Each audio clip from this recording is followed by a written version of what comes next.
If you've got tight gear selection on a transporter, this one's a 2015, and moving side to side on the gate, the gear selection was very difficult. More than likely the problem that you'll be facing will be a problem with the gear selector cross shaft. The cross shaft goes down here.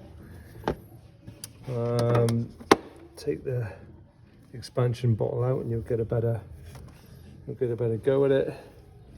But on the end of my finger down there, that's where the cross shaft would go. There's your selector cables just here.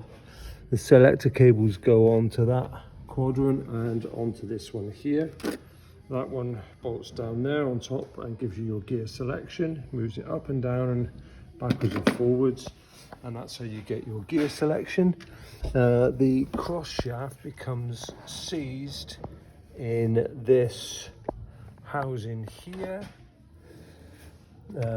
just there. That's an aluminium housing, but the cross shaft itself is only made of plastic. So that's the end you're looking at. That will go down there like that. The cable will attach here and it will go forwards and backwards. And then what normally happens is they go really tight, and this is the remainder of the cross shaft. They go really tight, and then you can't select forwards and back.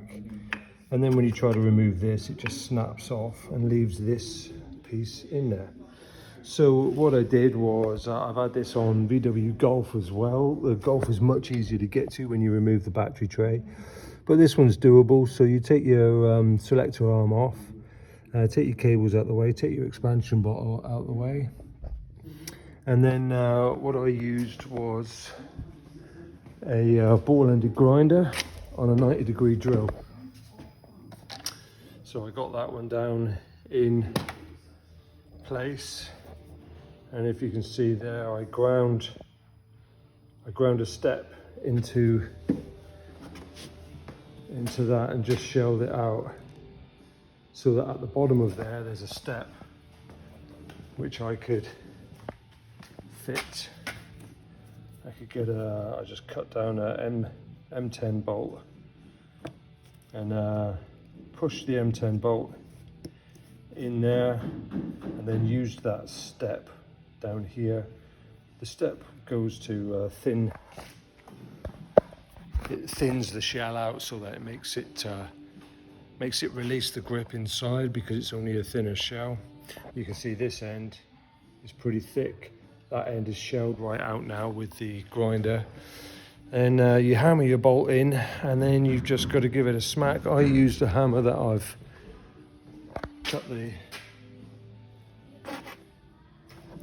the handle off it, and I use that in little places. I just used it sideways on.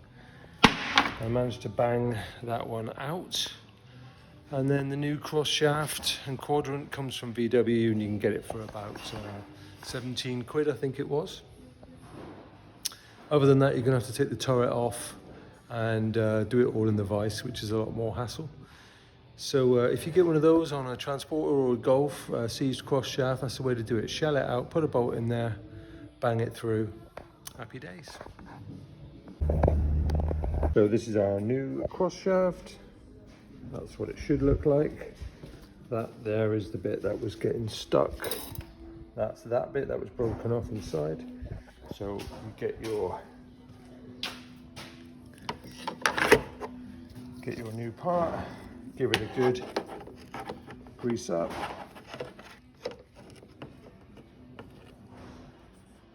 and slot it in. That's not my hand, by the way. I don't have one really nice feminine hand. So there's our new quadrant. That's where it's going. And you're gonna put that, very difficult to show, but that's gonna go in there.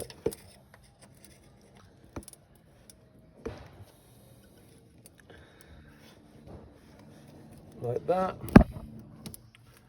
And then that slides backwards and forwards and lifts your gear selector up. When you get it in, don't forget to put your clip back on. And in this particular case, we have to now set the linkage cables back to where they were. The driver's obviously found something on YouTube and decided he's going to mess about with it, and now he's set the gear cables to the wrong extension. So I think what he's probably done is got this one here wrong. So we push that little tab in, and then we slide down, and what that does then is releases on that cable our selector plunger. And I'm doing this a little bit on the fly because this is a memory from the old days of the Mark V's, where you drop a 5mm drill bit in.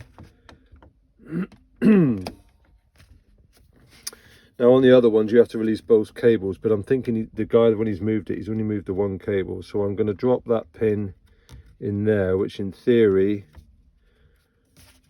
should hold us in the position where it needs to be. Then once that's there, we drop this one back into place, which locks the cable.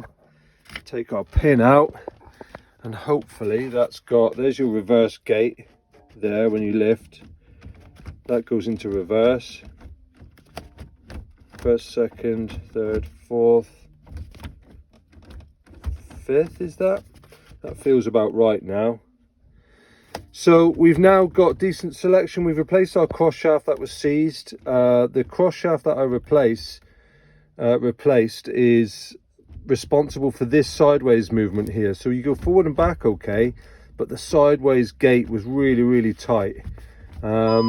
So we've replaced that, and now our movement is good. I've adjusted up the cables.